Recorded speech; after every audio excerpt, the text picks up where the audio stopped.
Abebembezi okugamba ebi no babiri bari ha mukoro gw'okurundana sente miliyoni 800 ez'okwombeka office na main hall ah'itendekero ry'abasista erya St. Martha and Maria Institute Rushoka omuri Rushenyi Ntungamo.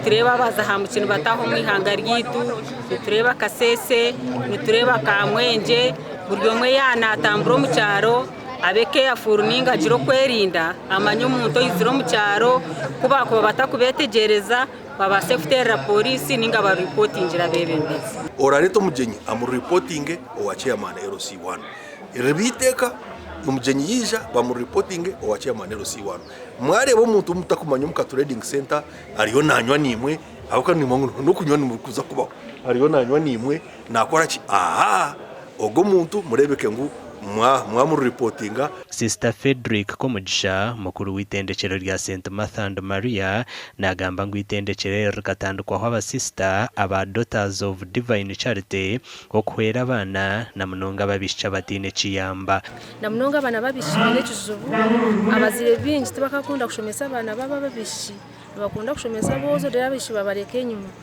so mbwenu twashaka at least government ekirengo ko yakora yahwera abana babishi through office kurabira mu office ya first lady hariho abaterize donation abataki ibharani konka condition neyo kugira ngo umwana mushomesa mu considering abana bimwe buremu ahamagaraga.